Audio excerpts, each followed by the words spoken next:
Caught wife trying to cheat with my friend from her watch. So last night my wife of 7 years decided to have a chill out night.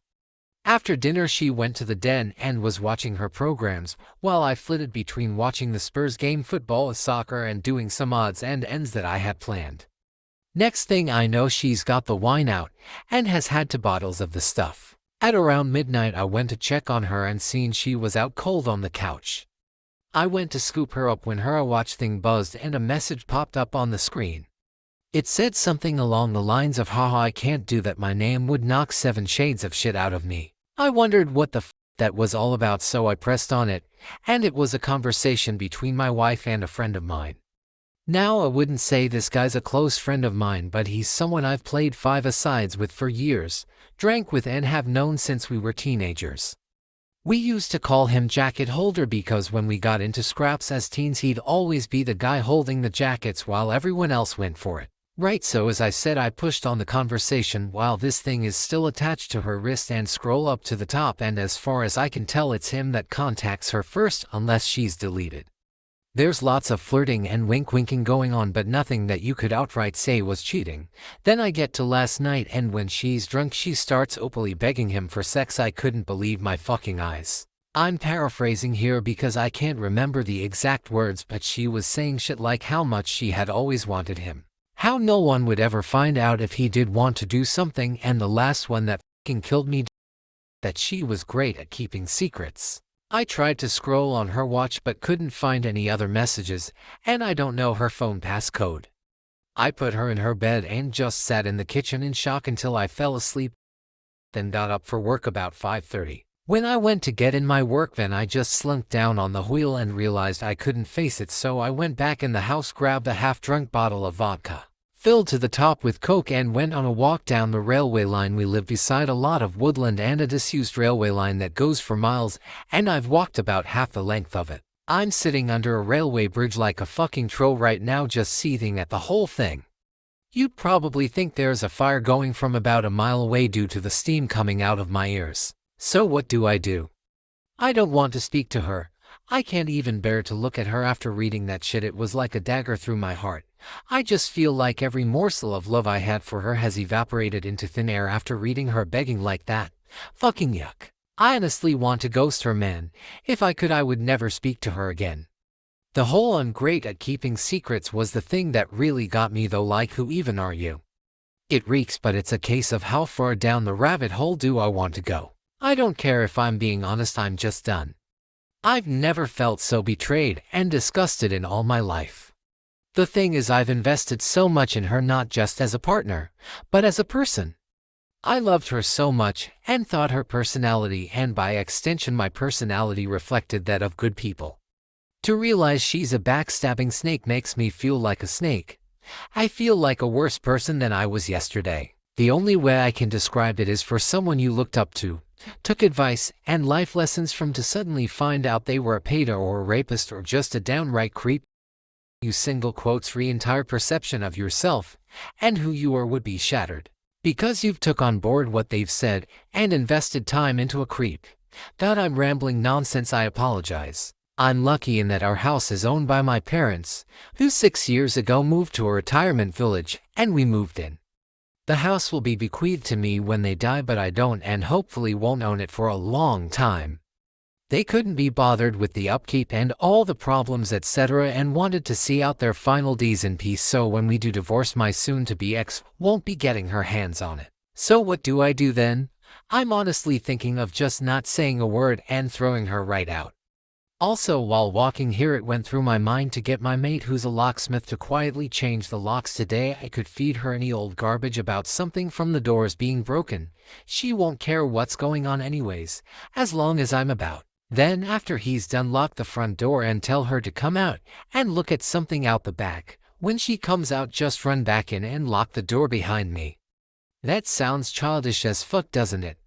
Seriously though, I don't know what I'm gonna do. I'm staring at a bottle right now and my life feels like it has been ripped apart at the seams. As for that prick so-called friend of mine, there's no doubt he was up to something here. There's also no doubt I wouldn't have caught wind of this at all, so I'll be seeing him very soon.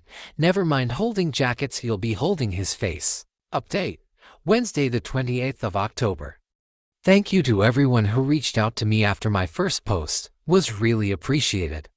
So yesterday after I had written the post and was in a complete mess, two dog walkers came over to check on me as I was obviously concerning them. I told them everything, they listened, and the first thing one of them said to me was, "Son, the worst thing you can do right now is drink, it'll cause carnage." I have to thank her for that because I was on the highway to hell at that point. I threw the vodka away, got in touch with a friend, and he said I could come to his for a while to calm down. He was at work but told me where the spare key was closing parenthesis. We live in a small town of around 15,000 people, and he wasn't too far away, so once I got there I sat on his couch just trying to calm down. Throughout the morning I was getting multiple texts and phone calls from my wife asking where I was and what the hell was up, as my work van was still sitting in the driveway and I was nowhere to be seen. I text her back telling her that there was a problem with the engine, so I got a lift into work, which she seemed to buy as she just texted back saying okay. When my friend got back from his work at about 5 o'clock, I told him everything that had happened and asked him his opinion. I also told him not to tell anyone about jacket holder as that might then get back to my wife, which I didn't want at this point. I would deal with him later. By that I mean I'll expose what a little rat he is. Knocking fuck out of him doesn't help me at all as of now. As an aside to the people saying he done nothing wrong, he messaged my wife first. He was being extremely flirty. The fuck is he even playing at messaging my wife for? In the first place, he only knows her in passing. From afar. Look, I've got no problem with two adults conversing with each other, but they hardly knew each other and it was flirty from the start as far as I could tell. I think they've seen each other while out and about, and it's gotten flirty then. So my friend convinced me to try and keep a low profile and see what I could dig up, but at the same time speak to a lawyer and get the ball rolling in terms of finding out my options, which I have done today. He took me home about 6 o'clock and I was honestly dead on my feet by that point. I think the adrenaline pumping the entire day then suddenly stopping knocks it right out of you, so I was extremely tired when I got home. The second I walked through the door I knew something was up, as my wife was on me right away asking me all sorts of questions about work. I asked her why does she even care. She said that I'd left my big flask and my lunch bag in the front passenger side seat and something's been up today. She could feel it. I was about to lie, but I was just too tired. I couldn't be bothered putting any sort of charade up, so I just said yeah, there is something up. That when I was putting her drunk arse to bed last night, a message came up on her watch, which I read, and all the other ones. And that she was a fucking disgusting cheat that I wanted nothing more to do with. Her demeanor went from an arms-crossed person in power to scared little girl within about a second, good at keeping secrets, begging that little rat for sex, yep, read it all. She started sobbing and I just walked away and upstairs into the shower. When I got out, she was sitting on the top stair crying still, and the excuses started right away. How she was drunk, vulnerable, had never done anything like that before. How he had messaged her first and it didn't mean anything. She was never gonna go through with it. Pretty much everything that everyone on here was saying she would say. Like she had the playbook out. The only thing she didn't do was try and blame me. She probably knew I would have thrown her right out the door if she had tried that shit. I told her that I wanted a divorce and her out of the house within a month. Also told her that she was moving to the spare room. I've been pretty much ignoring her ever since, just scowling at her and shaking my head when she starts waffling nonsense. I don't want to hear it. She slept in the spare room last night, and I haven't spoken to or texted with her at all today. If I'm lucky, maybe she'd be gone when I get back from work, but my luck's not that good, I suppose. On getting her out though, I was telling my parents what was happening, and my mother was adamant I wasn't throwing her out onto the streets. Her and my mother are close and always have been. We'd have been together 11 years in December. My mother was saying she made a mistake and that we should sort it out like adults, that we've been through too much together and that she didn't actually do anything, it was just words. She completely took her side over mine. Couldn't believe it. Could this fuck me here? Like, do I have no right to ask her to leave if my mother is against it? It's literally gonna be my house when my parents pass, and I did nothing wrong, so I'm not leaving. It's probably gonna turn into War of the Roses Part 2. I managed to get myself an appointment with a divorce lawyer for next week, so I'll be going to that to discuss my options. Until then, I'm just gonna ignore my soon-to-be ex-wife, I guess. I know she's probably not gonna admit anything else now. I'll never know if she was a really good liar or she was just talking shit to him to get him on side with her for an affair. Anyways, sorry about the delay in the update. Just got the chance to write it now as I'm finishing work. Well, back to the funhouse, I guess. Update. Monday the 16th of November. It's now been 20 days since I found out my wife was trying to cheat on me with my friend, and the situation has become hellish. I gave her a month to get out and she's been sleeping in the spare room, but it's clear now she doesn't have any intention of going after she got in the ear of my mother. She doesn't have anywhere to go at any rate, but that's not my problem.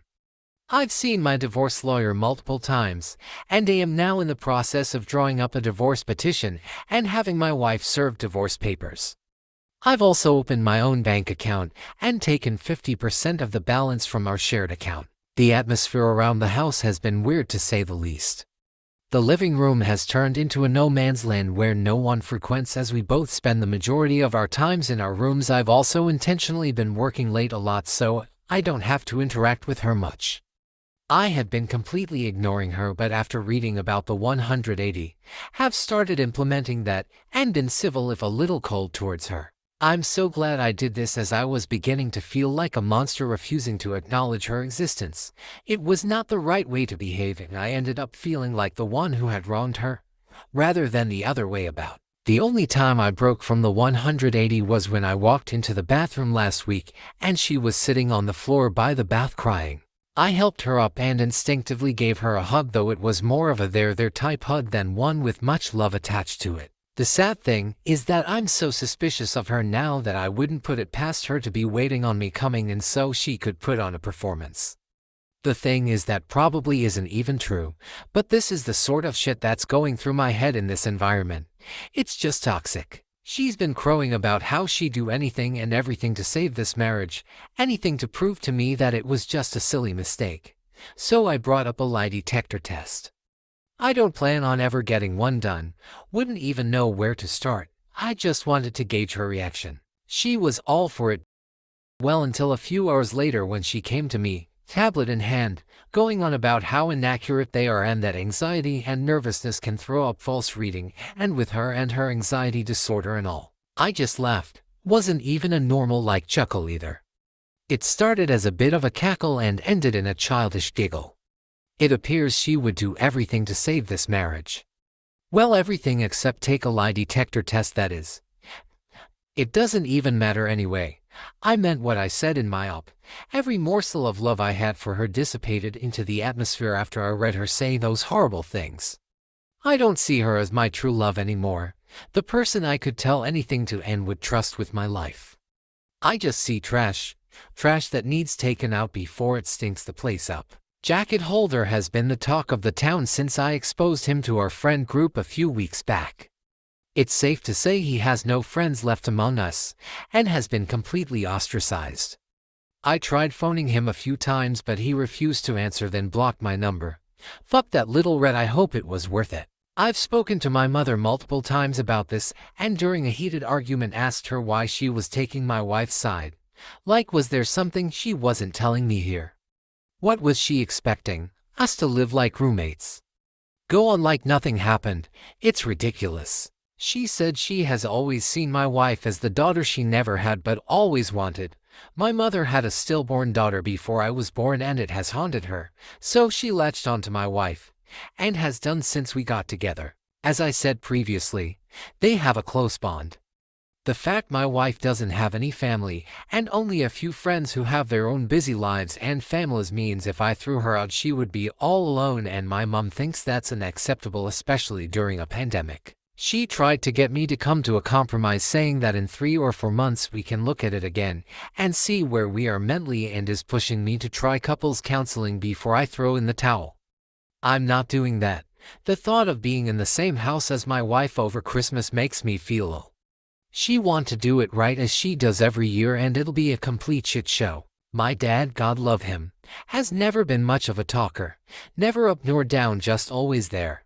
He's a quiet, proud but timid man, and my mother's word has always been the one that matters in our house. People on here have been telling me that I'm selfish and spoiled cause it's not my house and I have no right to make demands, but it's now a case of my wife or me for my parents. If worse comes to worse, then I'm ready to walk out the door and never come back. Fuck this house. I have to be able to look at myself in the mirror with some semblance of self-respect, and someone has to keep their word in this debacle.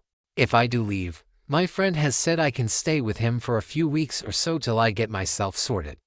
If I do walk out that door though, I'm done with my parents. I'll never speak to them again in my life. They'll probably see it as me giving up on them, me walking away without trying to at least have a go at fixing things first. I see it as them choosing someone who broke my heart over me. Like, what will be the logistics of this once I'm gone? Just her staying there herself, my mother and father looking after a backstabber while their flesh and blood goes off alone. A little more info on the house. My parents let us move in a year after our wedding. It was an apparent belated wedding gift, although that was just the chatter from them at the time. They were always planning on moving out and moving us in. I've spent tens of thousands on it over the years, but that's neither here nor there. I have fantasies of leaving this all behind, going somewhere new and starting again, but I don't have anywhere else to go. I've lived in this town my entire life. It's all I know. Am I being too harsh here? I'm literally ready to slingshot my parents right out of my life, but I feel so torn. Why am I the one who has to lose everything and everyone? I've tried to be good, and I always thought you make your own luck, and that good things happen to good people. Maybe I'm not as good as I think I am. Maybe I deserve all I f***ing get. Update. Wednesday, December 2nd. Well, since this morning I no longer call that house home. I seen on the calendar that my wife had a hospital appointment with her ophthalmologist, so knowing she would be gone for a few hours, I took that as an opportunity to get my stuff together and move out, which I have. After getting my things moved and sorted, I just put the house keys on the kitchen table, along with the divorce papers I received from the divorce lawyer last week, and was on my way. I've blocked both my wife and mother's numbers, and any communication I have with my wife going forward will be done through my lawyer. In terms of my living situation, I'm staying with a friend for a week or two, but hopefully I should be in my own rented place before Christmas. I haven't spoken to my parents in a few weeks. Last time we spoke was via text, and I tried to tell my mother, in explicit detail, the things my wife was saying during her texts to jacket holder. Why it hurt me so much, and why I didn't think it was her first time doing it with the whole "I'm good at keeping secrets" comment, and thus could never trust her again. My mother texted back saying she couldn't speak to me when I was like this, and she would let me cool off.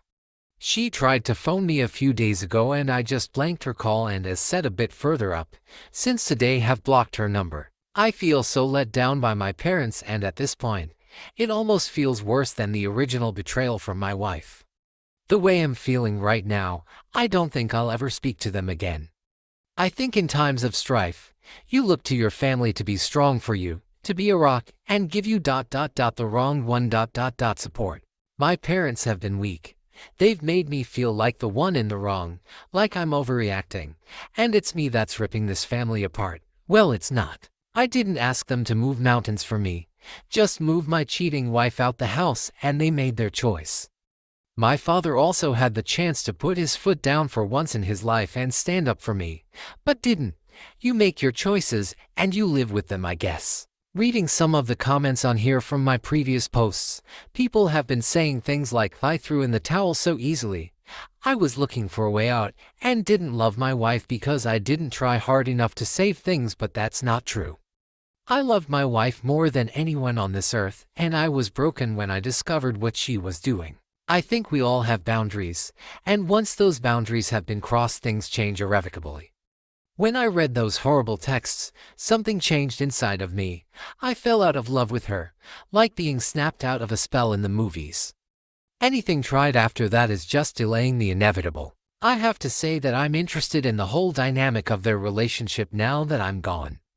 Like, are my parents gonna continue supporting her knowing that it has finished their relationship with their son? As for me, I'd love to travel. My wife hated flying, so most of our holidays had been to southern England, the likes of Newquay and Torquay and Cornwall and Devon, so would be great to travel abroad again. The last time I was abroad was when I was 20 for a mate's holiday in Greece, so 13 years ago. I'd love to see a bit of America, so once this pandemic calms down I've definitely got my sights on the States. Well, that's about it for me, I guess. This'll be my last post as I don't want to outstay my welcome, and I don't think there's much more to say at any rate. If you want to see how I'm doing down the line, shoot me a DM and I'll try and keep you in the loop. Thanks for reading. Bye. Update. Wednesday, May 26, 2021. It's been over 7 months since I first posted on Reddit, and I honestly thought that was it for me, as I didn't need any more advice. I had made my decisions and done what I said I would, but I got a phone call this morning that has dragged me back into the mire. I have moved 15 miles away, changed my phone number, and am still in the process of divorcing my wife. She has completely ignored all the requests from my divorce lawyer to cooperate, which has hindered things. We're now in the process of putting in an application for deemed service and trying to have her served officially by the courts. If she continues to ignore, then I can proceed with a divorce without her input. Well, this morning while at work I got a phone call from my friend telling me that my dad was trying to get in touch as my mother is not well and would it be okay if he gave him my number. I said okay, and my dad phoned to tell me mom is in hospital. She's stable though not great. Obviously, I was shocked as I've not heard my dad's voice for so long. It was also the most emotional I've ever heard him. He told me my mom really wants to see me, so would I meet him at the hospital tonight and go in and see her with him. I said okay, and I've arranged to meet him outside the hospital. I ended up going home from work as I couldn't concentrate, and I'm climbing the walls here wondering if I've made the right decision, wondering if I'm about to get dragged back into this shit show that I walked away from. I've never felt so nervous in my life, and the lack of control I have over the situation has sent my mind spiraling in lots of different directions. I feel like I'm walking into a burning building blindfolded with no idea where the exits are. Why does she want to speak to me now? Has she had a change of heart? Unless she's also had a personality transplant while in there, I find that unlikely. Will my wife be there? I have no interest in ever seeing her again. I'm still angry about what transpired with them and the way they took my cheating wife's side over mine. I single quotes have been going back and forth in my head about going at all, but I will go. I was also thinking about seeing if she wanted to speak over the phone instead, but not sure if she would do that or even if she's well enough. I feel like the bad guy here and that I might have caused this from walking away. How would you handle this? Update. Saturday, May 29th. So I did end up going to the hospital on Wednesday night after much toing and froing. I was genuinely about to back out at the last minute as I felt my bottle crashing, but I needed some closure and knew that I wouldn't forgive myself if I didn't go and something happened. When I drove into the hospital car park, I had this surreal feeling of paranoia and was half expecting my wife to jump out from behind a bush or something. I met my dad at the entrance and it was pretty awkward as he tried to hug me and I said no. I then said if my wife is here in any way, shape or form, then I am about turning and out the door. He assured me she wasn't, and we made our way to the ward where Mum was. When I saw my mother, I got the fright of my life as she looked like she had been in the wars. Never have I seen her look so frail. She's got an extreme black eye, also a lot of bruising and purple yellowness down one side of her face. She took a serious fall, broke 2 ribs, shattered her elbow and banged one side of her head face on the ground. So elbow, ribs then head in that order as she went down. She looked zombified but perked up when she saw me. She told me how much she's missed me, and that she wasn't sure she'd ever see me again. I told her if she had really wanted to get a hold of me, she could have done. We spoke for a bit about what exactly had happened, and how she was down for a few hours before my dad found her. Also that she was determined to get back to normal and mend bridges with me. I brought up my wife and that I had been pushing for a divorce, but she was either ignoring the letters or wasn't getting them, so I asked if she's still in the house. Mom admitted she was and Dad started to look uncomfortable. I just looked away in disgust. Mom started saying how lost my wife is without me and that she's not in a good way. I knew then that nothing will change. She's not had an epiphany or seeing things from a new perspective. She just wants the status quo back.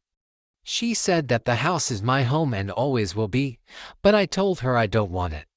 It means nothing to me anymore and all it holds are bad memories. I stayed for under an hour all in all. When I left I said if I want to get in contact I will. But don't be waiting over the phone for me to call, as you might be waiting a while. When Dad walked me out he asked if I would keep in touch with him, and I said I would. Whether that's right or wrong I don't know, time will tell. When I got home my emotions were a bit all over the place, from sadness to anger, but I'm glad I went. Couldn't help think about my wife as well, and what she once meant to me. It'll never not hurt. When I think about everything that's happened in the last 7 months, it honestly doesn't feel real. The speed at which everything fell apart was just spellbinding. I know life comes at you fast, especially when you're not paying attention, and I wasn't paying attention. It was just sheer luck I found out about her trying to cheat on me. Cosmic coincidence, nothing more. I never saw the signs or put everything together. I just saw something on her watch and it tore my fucking life apart. I know now that it wasn't the only time. I know it in my heart. I see what she is and feel no love for her, only contempt. I feel she stole the best years of my life. When I think about all the good times, they're just soured. It feels like someone else's life, not mine. My friend was saying I should see a therapist or something to try and let everything out, or else this will fundamentally change who I am and the way I build relationships going forward. That's something I'm going to do, I think, as I do feel a bit broken inside. The last 7 months have been the worst of my life, but I'd rather they happen than been kept in the dark. I'm just hurt that it happened the way it did, but you can't choose the way someone fucks you over, I suppose. You just have to learn from it. I remember reading about loyalty being the most undervalued character trait, and I see that now. It's probably because you don't really know if someone is truly loyal to you until, well, they're not. It's not something you deal with every day, but now more than ever, I know how important a trait it is. Update: Tuesday, July 20th. Firstly, I'm now in the home stretch in terms of divorce from my wife. She has signed the divorce papers and sent them to my divorce lawyer, so all that's left now are the formalities. She sent me a message via my dad, where she said she's sorry for not letting me move on, that she thought she could save things but now she knows she can't, and she has to move on for her own well-being. I thank her for seeing sense. She doesn't want anything in the divorce and said she's going to move out of the house when she can get on her feet, which I'm okay with. In terms of my mother, I haven't spoken to her yet, but my dad said she's doing a lot better after getting out of the hospital and getting some normality back. I don't know how things will pan out with them, but I've said that if the house is going to be mine, then I want them to put it into my name now, to give me some security.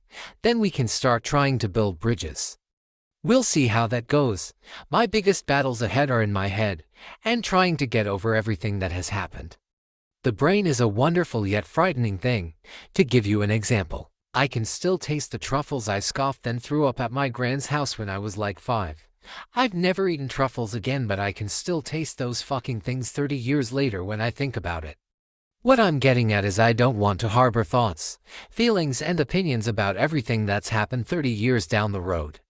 I don't want to be one of those older people who's had everything good knocked out of them by the pain of life. You often hear about those people, how they used to be good, kind or funny, but somewhere along the line, they've had experiences that have forever changed them, turned them into a person they never wanted to be, and all that's left is pain.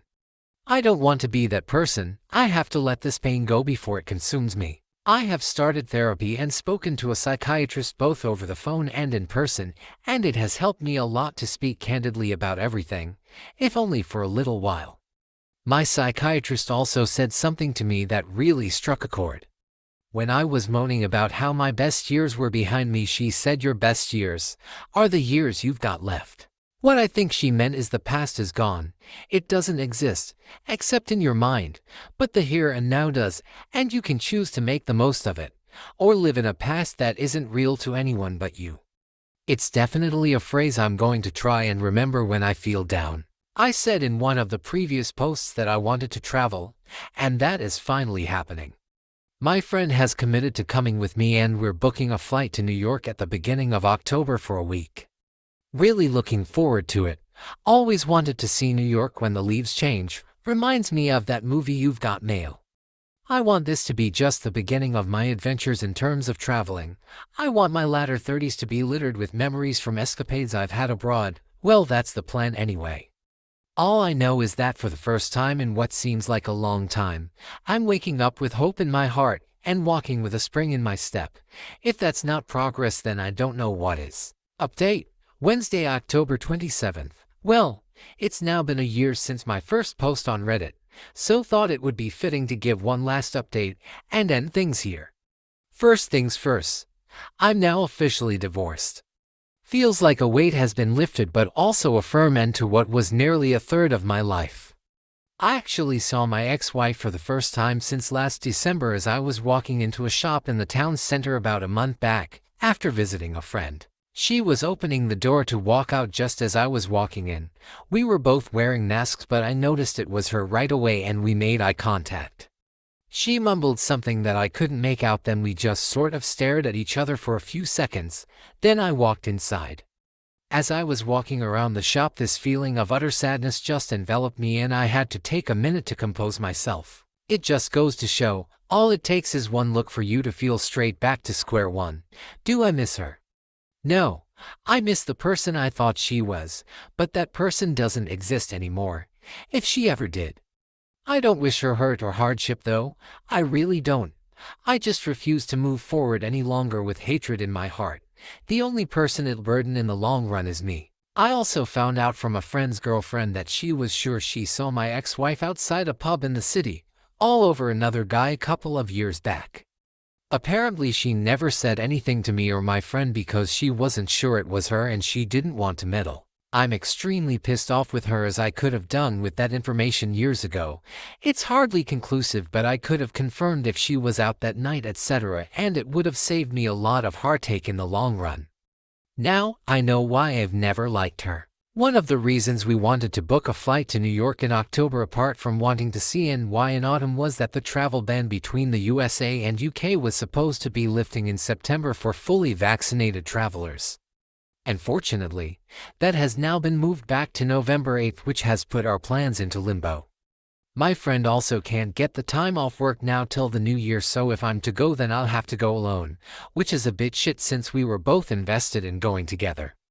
I'm pretty set on going in the new year with him, though I'll have to think things through more thoroughly.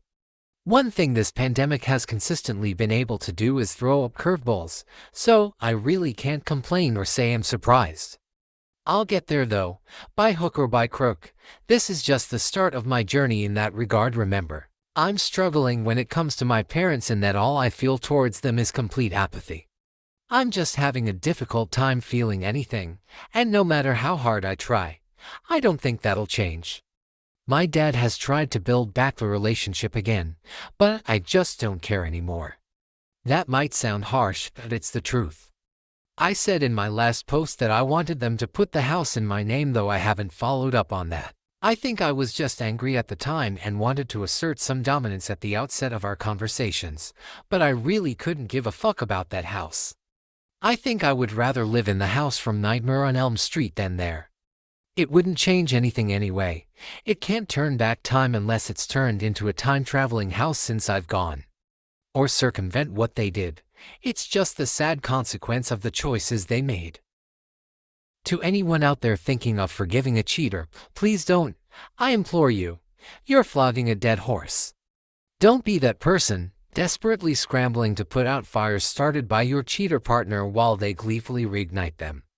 I feel stronger than ever after everything that's happened and reading a lot of infidelity support forums in the last year that you're letting yourself in for a world of hurt if you don't cut your losses. Kind of a relevant story, but at the start of the year, I had a really scary experience when I cut the back of my trouser leg on a metal bin while brushing against it at work. I never realized it had caused a cut until I went home, and when I went to bed at night, I felt kinda weird. I woke up about 2 a.m. and my leg was pulsating. I felt deathly ill, was seeing double, dizzy, and was alternating between a severe fever and chills. I understood right away it could be sepsis, so I phoned an ambulance, which they said was going to be 2 hours plus, as it was a Friday night and at height of COVID. And my thoughts were doing light speed laps around my head while I was hyperventilating like crazy. Do you know the only thing that calmed me down when I was freaking the fuck out? I accepted that I was possibly going to die, and then for some reason, I just didn't feel afraid anymore. I don't know if it was the whole accepting fate state of mind, but when I accepted that it might be over, it took all the permutations out of the equation, and everything became very simple and calm. I've been thinking about it a lot lately, and when I think about cheating betrayal, I feel very similar. You have to accept that what you had is over. It's long gone if someone is willing to plunder such depths and stab you in the back so mercilessly for their own gratification. Fighting that unwinnable battle is noble and all, but when you're pissing into the wine with lottery odds of success, is it worth it? Is it worth the pain? I don't think so.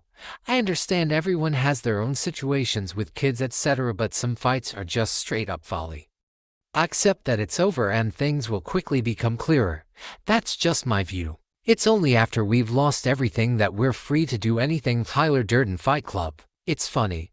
I haven't written about my thoughts and feelings since I was in high school. I work up roofs for a living. This experience though has coaxed that side out of me, a side that I had pretty much forgotten existed. If something good has come from this fiasco, it's that I'm not going to bottle things up any longer. It's been cathartic for me to get things out there and see the bigger picture of my situation.